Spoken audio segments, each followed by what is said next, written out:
Hello everybody, this is TipTop MTG here today with another Magic the Gathering video. In today's video, I'm going to be going over all of the spoilers for Double Masters that have come out today, that being July 23rd. So I'm going to break down all of the spoilers, tell you how much they're going for right now, and when they were last reprinted, and just give you my overall thoughts on them. Why don't we not waste any more time and jump right into this.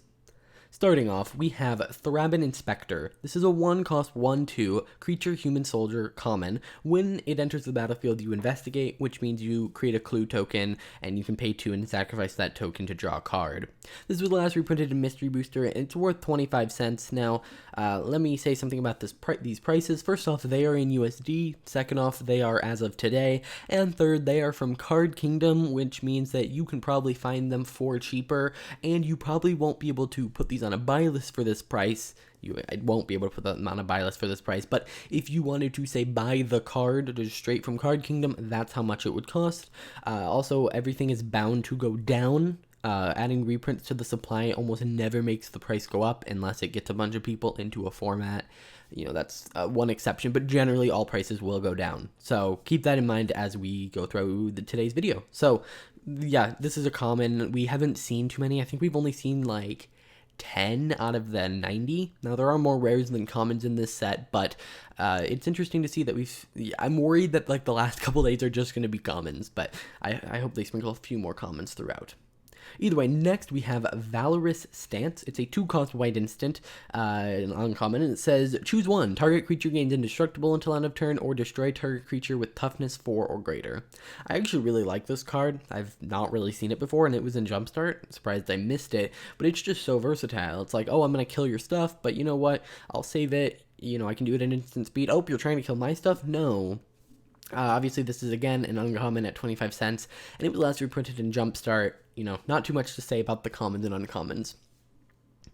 Next, however, we have Aryak Salvagers, which is a 4-cost white creature, 2/4, another uncommon, and it has an ability. It says 1 and a white, return target artifact card with converted mana cost 1 or less from your graveyard to your hand. This really feels like a combo piece.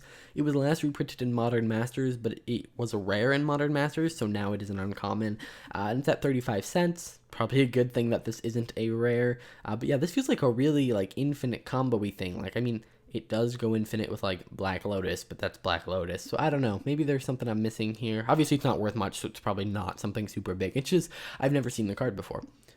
Either way, next we have Kemba, Ka Regent. It's a 1 white legendary creature cat cleric rare. So this is our first rare, 2/4. At the beginning of your upkeep, create a 2/2 white cat creature token for each equipment attached to it. So this is a 35-cent rare, last reprinted in Commander 2017. That is very disappointing. You do not want to be opening these packs and getting 35-cent rares, and it seems like there's going to be enough of them where it's going to be highly likely that you pull 2 35-cent rares, you know, or, you know, I'm looking at cards and I'm saying, well, if they're about $7, $7.50, they're a pretty good, you know, that's a fine rare because, you know, you get 2 of them, and then you also have the price of the foils and the uncommons, and there are some uncommons that have some value, but the thing is, there's so many low card rares. It's like, oh yeah, I got one of the decent rares, oh, but then I also got a bad rare. And so I feel like the worst of the rares should be priced at about $1 or $2, not 35 cents. You know, $2 should probably be the lowest, and those would be the bulk rares, not 35 cents. Next, we have a Master of Ethereum. It's a 3-cost blue artifact creature, Vidalcan Wizard, star as power toughness, and its power and toughness are equal to the number of artifacts you control, and it says other artifacts you control get +1/+1. This is sitting at $2. Again, I said $2 rares should be bulk, and this is unfortunately going to kind of fit my definition of bulk, so we're seeing yet another bulk rare, last reprinted in Commander 2016, so just not very, like, it's a good card, but unfortunately it's not worth much. Next, we have Reshape. It's X and X blue for sorcery, another rare, and as an additional cost to cast this spell, sacrifice an artifact. Search your library for an artifact with converted mana cost X or less and put it onto the battlefield. Then shuffle your library. So it doesn't matter what you sacrifice. It just matters how much mana you put into this. This was last reprinted in Dark Steel. It's a pretty good card, but unfortunately, it's only $5. Again, $7 is where I would consider it to be a decent rare. So this is below average, but not awful, although this is probably going to fall in terms of price into awful categories. Now, obviously, I'm talking about, and I'm super negative at this point, and that's just because, yeah, right now a lot of things are looking pretty low in value, but generally, a majority of Magic players are never going to purchase this product. Whether or not it is a good value, it will bring down the prices of singles. So for the average Magic player, even if I'm saying, oh, this isn't a good card, it is a good card to reprint because, yes, $5. I'm sure, that people can do that, but maybe this brings it down to a budget range where, it can be included in a $50 deck instead of, being 1/10 of a $50 deck. So I think it's a good thing. I just, if you really want to do that, you print them at uncommon. But, there's two different ways you can look at this. You can look at this from someone who's going to buy it and look at the value of it, and that's kind of what I'm doing. But then there's also the person who is going to buy singles, and this is just good. No matter what they print, it is good. Now, if they print really high value cards at the top, which they are doing, and then some decently valued cards, and then some really bad valued cards, well, or even if it's just really expensive cards and then bad value cards, everyone's going to go for those really expensive cards, meaning a ton of the other stuff is going to get opened, making all the prices go down. Now, it is a limited print run, so that doesn't really apply to this as much, but keep that in mind that for the average consumer, even these bad rares are good because it's lowering the price of them.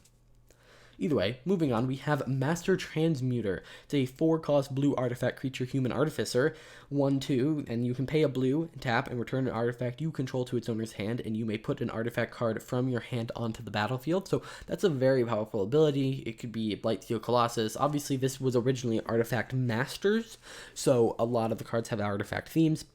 And this is at $4, again, approaching that bulk rare mark. We have yet to see a good rare in this whole video yet, and we're already 7 minutes in, so that's kind of disappointing for today, but things do get better. We have Thyrexian Metamorph, who is a 4-cost, could be 3 if you count the Thyrexian mana, but whatever, 0/0 artifact creature shapeshifter, and when it enters the battlefield as a copy of any artifact or creature on the battlefield, except it's an artifact. So, someone has a, I don't know, Kalia, you can have it become a copy of that Kalia, except now it's an artifact Kalia. So pretty good. It can also be an artifact. It can also copy your own stuff. Pretty good card, but again, only $4. We have seen so many bad rares today. Either way, moving on, we now have something worth a decent amount. Thyrexian Metamorph, the alternate art, is worth $30. And I say good amount, but that was actually not really. $30 is probably one of the lowest ones we've seen. It's lower than the commons. There's clearly just not a lot of demand for this type of card in this style. So that's really unfortunate. You're buying your mystery boosters. Now, there are some of the alternate arts that are worth about $120 in non-foil. You get that in foil in your VIP boosters, but that could be worth the price of 2 VIP boosters. And as much as I hate saying this, I think $100 could be too little value for the VIP boosters based on the fact that you're getting 2 box toppers. And so far, the box toppers, I think the lowest one I've seen is $30, and foil would probably push it up to, I don't know, 50 at least.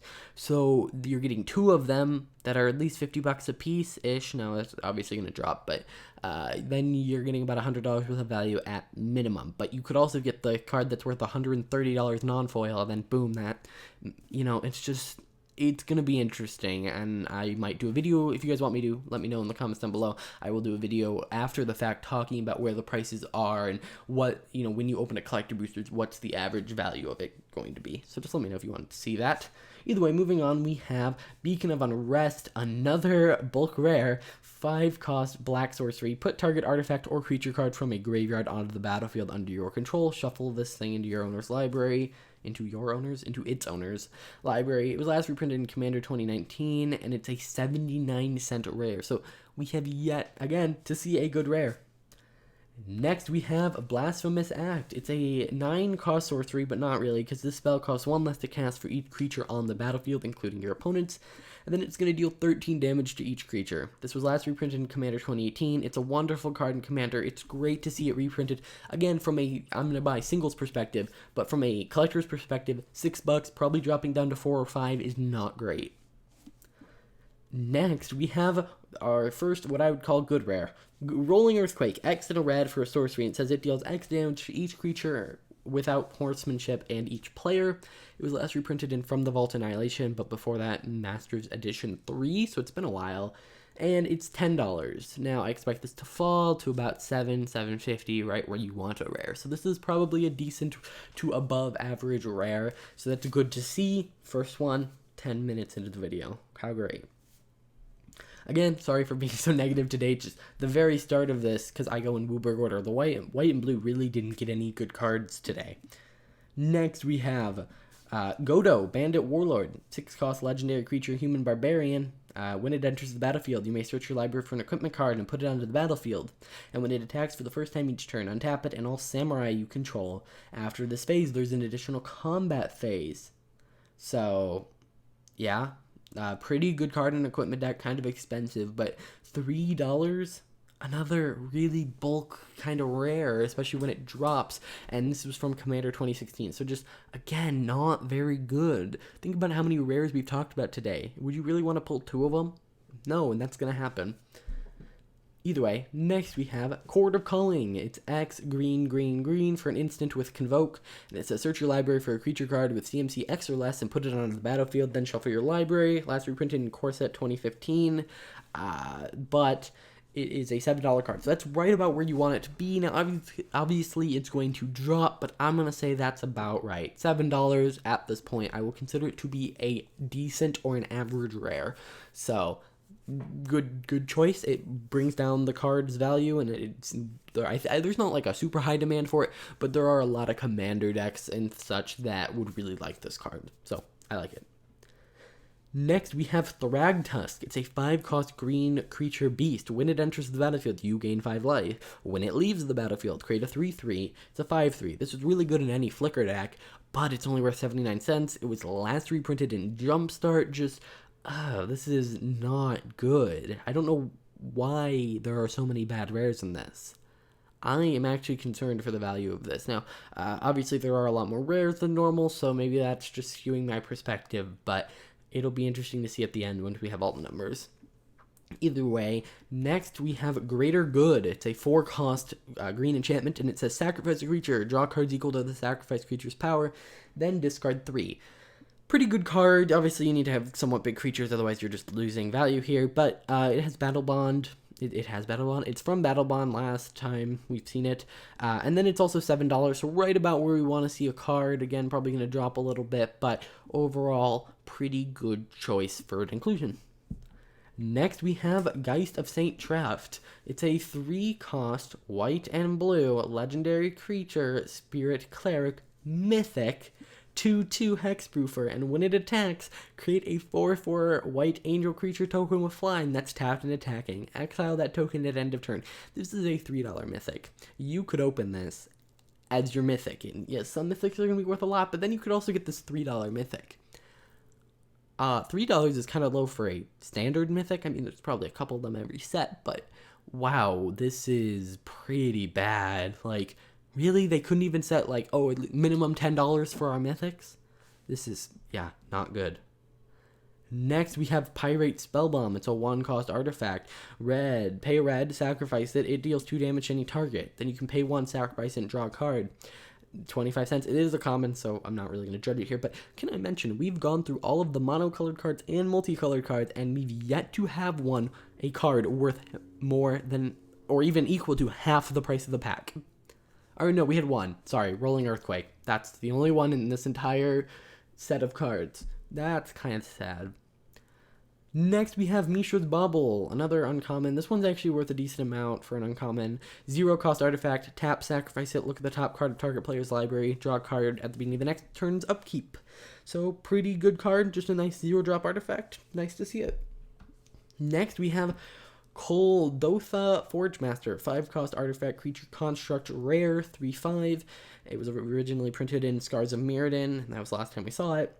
You can tap and sacrifice 3 artifacts, search your library for an artifact card and put it onto the battlefield, then shuffle your library. So we've actually seen a lot of tutoring for artifacts in the set. Of course, this was Artifact Masters. This is not an awful card. I'm thinking there's probably, you could sacrifice 3 artifacts, get an artifact that when it ETBs untaps this, and then also an artifact that generates more artifacts, and maybe you could do something really interesting there, but unfortunately this is only a $3 card. Now, yeah, this is just kind of sad. Again, just not a good card in the bulk, what I would call bulk rare territory. Either way, moving on. Next, we have Duplicant, 6-cost artifact creature shapeshifter, rare. When it enters the battlefield, exile target non-token creature, so just exile something. And as long as it card exiled with it is a creature card, Duplicant has the power and toughness and creature types of the last creature card exiled with Duplicant. It's still a shapeshifter. Last reprinted Commander 2018, pretty good colorless just removal spell, but unfortunately, again, it's only $2. Really, this is awful, honestly. So far, this today has made my outlook on this product so much worse. Next, we have Mirror Battlesphere. It's a 7-cost artifact creature mirror construct, 4/7 for 7. And when it enters the battlefield, create 4 1/1 colorless mirror artifact creature tokens. Cool. I guess this is something you probably want to go get with the thing that tutors for 3 artifacts, because you're going to create more than 3 artifacts with it. So, cool. Whenever it attacks, you may tap X untapped mirrors you control. If you do, it gets +X/+X until end of turn and deals X damage to the player or planeswalker it's attacking. So it lets you kind of just lump all your mirrors together. Pretty good. But unfortunately, again, it's only 50 cents, and it was last reprinted in Commander 2018. So again, I can almost copy and paste everything I've said for every other card except for Rolling Earthquake for this card. Honestly, every time I click, I'm like, is it going to be a good card next? Is it going to be a good card next? No. Again, here with Masterwork of Ingenuity. It's a 1-cost artifact equipment, and you may have it enter the battlefield as a copy of any equipment on the battlefield. Pretty good card. It was last reprinted in Commander 2014. Now, actually, that was its original printing, but it's only a $4 card. Now, this is obviously better than some we've seen. It's not 35 cents, but it's also just not great. Either way, moving on, we have our first card that I would consider to be an amazing reprint. We have Hammer of Nazan. It's a 4-cost legendary artifact equipment. Whenever it or another equipment enters the battlefield under your control, you may attach that equipment to target creature you control. Equipped creature gets +2/+0 and has indestructible, and you can equip it for 4. So it's going to give something indestructible, let you, whenever you play your equipment, just instantly attach it. This is a wonderful Voltron card. It was last reprinted in Commander 2017, and that was actually its original printing, and it's a $20 card. I expect this to probably drift down to $15, and that's right at the price of a booster pack, so you want to pull this rare. Really good card. Then we have Ensnaring Bridge. $3, 3 mana for an artifact. Creatures with power greater than the number of cards in your hand can't attack. Very powerful effect, last reprinted in Master 25, and it's $20. So again, unfortunately this one's a mythic, but at least it's not a $3 mythic like we've seen today. Pretty good card. Next, we have Sword of Fire and Ice. It's a 3-cost artifact equipment. A quick creature gets +2/+2 and has protection from red and blue. Whenever a quick creature deals combat damage to a player, it deals 2 damage to any target, and you draw a card and equip 2. Cool. It was last a Kaladesh Invention, but before that it was Modern Masters, and it's a $50 card. This is probably one of the most expensive cards in the entire set, besides obviously box toppers. And speaking of box toppers, does have a box topper variant for $130. Yes, this is one of the cards you are definitely going to want to get. Yeah, pretty amazing reprint. Obviously, if you haven't noticed, this entire video has been a drag, and then boop, we hit the Hammer of Nazan, and it's like, woo, everything's worth a lot. And speaking of being worth a lot, we have Mox Opal, who's also a $50 card. It's a 0-drop legendary artifact, and you can tap it to add 1 mana of any color, activate this ability only if you control 3 or more artifacts. So, just free mana. Then Kaladesh, it is the Kaladesh Inventions and Modern Masters 2015. That's when it was last reprinted, and yeah, $50. But speaking of being more expensive, we have the showcase version, which is $99.99, and I actually really like the art of this one. Now, that's it for this video in terms of going over the spoilers. I do have a little bit more to talk about, but that was kind of a depressing video. I mean, nothing was worth enough until, like, the very end. So, yeah, that's a very sad day. But what I've done is, so in my past videos, I've just shown you all of the showcase cards, but this time I've put all the showcase cards in their number order. So, for instance, Karn is 333, and then Jace is 334, and then Council's Judgment is 336. So, in between is 335. So, there's going to be some card that is in between those, so it could be either a Planeswalker or another white card that starts with A through B. In terms of the first word, and then it moves to Cyclonic Rift, so those two cards between Council's Judgment and Cyclonic Rift, those could be anything C through Z of white and A through C in blue, and then obviously we do the same thing over and over again. But what's interesting here is that, we have this giant first off 5 in a row block, and I wonder if this is going to be a cycle of something, because, it's kind of weird to have all 5 of them just gone. Now this would be all red, so it's probably not cycles. So yeah, these are all going to be red cards, most likely. I actually almost guarantee it, although there could be some other colors from the past page. We have a lot of the green cards, actually. I think we have all of the green cards. And then we move into multicolor, so in between Meddling Mage and Blightsteel Colossus, there is a spot, so it could be an artifact that starts with A, or it could be a multicolored card that ends after M, or that starts after M. And then we have, in between Blightsteel Colossus, an Expedition Map, and Mana Crypt. But here's where we get something interesting. Okay, so the ones with blue around them are what people are guessing. Based on the names, this still makes sense, and based on the spacing, it makes a lot of sense. The fact that Sword of Fire and Ice and Sword of War and Peace are separated means that there's some other card that goes Sword of, and then some word that comes after F, which would be Light and Shadow. So this is what people are saying the order is going to be, and I pretty much agree, so I put them in here just to show you this is probably what it's going to be. Overall, that's going to do it for this video. It was a pretty disappointing day, in my opinion. I hope tomorrow is better. If you enjoyed this video, please hit that like button, subscribe, and I'll see you in the next one. Bye.